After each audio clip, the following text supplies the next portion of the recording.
So the way to jumpstart the global economy is construction, construction, construction. That's when you create millions of jobs. So we're going to have to convert the existing real estate stock all over the world and create new stock that's turned into power plants. Think mainframe computer, then you had your own desktop. Think centralized energies, now you produce your own. That's pillar 2. Then pillar 3. Pillar 3 is we had to raise the question in Brussels, how do we store renewable energy? So unfortunately, the sun isn't always shining. The wind isn't always blowing, and sometimes your water tables are down because of climate drought. You have less hydroelectricity. They're intermittent energies. So we have to think, how do you store these energies so that you have a safe, secure asset? We're going to use batteries, flywheels, capacitors, water pumping. They're all good storage technologies, but there's one universal technology that's going to be, I think, at the center. It's hydrogen. Now, we all know that hydrogen is the basic element of the universe. It's what we're made out of. It's the lightest element. When we use it as power, the byproducts are water and heat. Now, hydrogen is not a basic energy. It carries other energy. You've got to convert other energies. Our astronauts have literally been circling this planet for 30 years, and I don't think people know this. You know how they power their spaceships? The power is hydrogen high-tech fuel cells. Time to bring it back to the Netherlands and Europe. Here's how it works. Say you, in your factory, your office, or your home, you're producing 20% of your electricity with a solar roof. At any one time, if you have a little electricity you're not using, electrolyze water. Remember high school chemistry? The anode, the cathode, stick it in the water. The electricity allows the hydrogen to come out. You store it in a tank. When the sun's not hitting your roof, convert it back to electricity. Now, people say, isn't that an energy loss? Of course. It's the second law of thermodynamics. Anytime you ever convert energy, you lose. That's what the second law of thermodynamics is about. If people understood how much energy they'd lose when we convert coal, oil, gas, and uranium, it's through the roof. All right? So we need hydrogen storage, and the European Union has committed an €8 billion public-private joint technology initiative this last year to put hydrogen storage across buildings and power and transmission lines. So, Pillar 1, renewable energies. The EU is committed to a third of the electricity, 20% of the energy. Pillar 2, we convert all of our buildings to power plants. Pillar 3, we store it with hydrogen. And then Pillar 4, this is where that communication revolution converges with the distributed energy revolution. We use the exact same technology that created the internet. It's identical.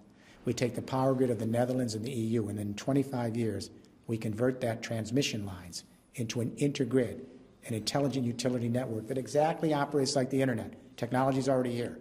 So that, let's say, millions and millions of buildings across Europe are producing just a little bit of their own electricity. If they don't need some of it during peak or off hours, they can store it with hydrogen, like we store digital and media, convert it back to electricity, share it across Europe. Share it across Europe. This is distributed capitalism. What this does is it answers a question we couldn't answer for 30 years, and this is really critical. For 30 years, governments that I advise would say, Mr. Rifkin, we like windmills and solar roofs and all of the things you're talking about, but how the heck are you going to run a global economy on windmills, solar roofs, garbage, ocean tides, waste? They're soft energy. They're important. We'll put them in, but you can never substitute for hard energy, which is coal, oil, gas, and uranium. That gives you the energy to run a global, highly industrial economy. For 30 years, we couldn't answer that question. We had an intuition we were on the right track because those old energies are elite, they're finite, they create pollution, and they're running out. The new energies are everywhere. They're basically free. You just have to harness them. But we didn't get the answer until our IT friends came up with second-generation grid IT, which you know is the cutting-edge revolution in IT. It's only 7 years old. Now, the IT revolution, they now have software that allows us to connect hundreds of thousands or millions of desktop computers. They can connect them. When they connect them, the distributing computing power of these little desktop computers, millions of them, exceeds anything you can imagine with the most centralized supercomputers you could ever put online. We can take grid IT now to the power and transmission lines for energy. If you have millions and millions and millions of buildings across the EU producing just little amounts of their own electricity from local renewables, if some of it they don't need, they share it across a smart grid, an intergrid, the amount of distributed energy exceeds anything you can ever imagine with nuclear and coal-fired power plants. Everyone under 40 gets it. Everyone over 40 has a little problem with it. The music companies did not understand file sharing, distributed. It wiped out the music companies in 7 years, 8 years. Microsoft laughed at Linux, said a bunch of hippies from Scandinavia, open source, what is it? They didn't understand the power of distributed. Encyclopedia paid no attention to Wikipedia. Now Wikipedia is the giant on the block. It's all distributed knowledge, collaborative spaces. The newspapers did not understand the blogosphere, distributed. Now the newspapers are becoming blogs. And even television now has to rely on the internet. So what I'm saying is that powerful revolution now is about to go to the next stage, which is to connect with distributed energy. So we have power to the people.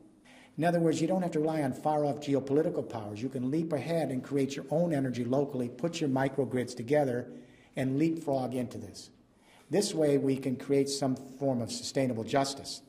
Because the injustice here is that the real beneficiaries of the first and second industrial revolution were the northern industrial countries. The first victims of climate change, because of the nature of the planet, is south of the equator. So everyone's going to Copenhagen saying, what about the developing countries? Well, you have to have an economic game plan that works, that creates new opportunity, and is practical and can be put in place. So what we need to do is we need to begin to move from geopolitics, that's Copenhagen, to biosphere politics after Copenhagen. Geopolitics is everyone's coming to Copenhagen and fighting each other, competing, in that old idea that human nature is self-interest, it's me against you, it's win-lose. Geopolitics, post-Westphalia, it's going to fail. Because the reality is we're in one biosphere. We're all interdependent and connected. We all depend on each other for our survival. It is all serves like one big organism, the biosphere. That's not just a metaphor. We have to move from geopolitics to biosphere politics. We have to think as a human species. We have to think as Homo sapiens. We have to create global consciousness if we're going to move this third industrial revolution and create a new civilization, an empathic civilization. It can be done. The Netherlands has an enormous opportunity here, an enormous opportunity, because the Netherlands is going to be the first victim of climate change in Europe, for sure. But secondly, the Netherlands has always been a country that understands how to balance the market and social model, and the dream is quality of life. That's the Netherlands. The Netherlands has always been more advanced than other countries on more tolerance, more openness, more inclusivity, because it began as a great sea power and trading power, so it's much more cosmopolitan. So it has the mental ingredients, it has the challenge of climate change, and it's been fairly far advanced on renewable energies and the new technologies. What I would like to do, I would love to sit down with the Prime Minister and his cabinet. I advise many heads of state in Europe, Zapatero in Spain, Chancellor Merkel in Germany. I'd love to sit down with him and our global companies and our Dutch companies and say, how do we create at the Netherlands level and the federal level the kinds of codes, regulations, and standards that would get rid of all the red tape and let this thing move? Then how do we create the financial incentives at the federal level that would allow the regions and metropolitans to move on this third industrial revolution? And the question I would ask the government is, where do you want the Netherlands to be in 20 years?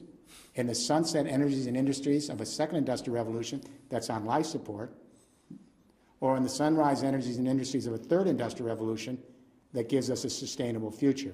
The federal government can clear the way on codes, regulations, and standards, provide incentives, provide direction. The regions can then create their own master plans to lay down these 4 pillars, as we're beginning to do in other regions.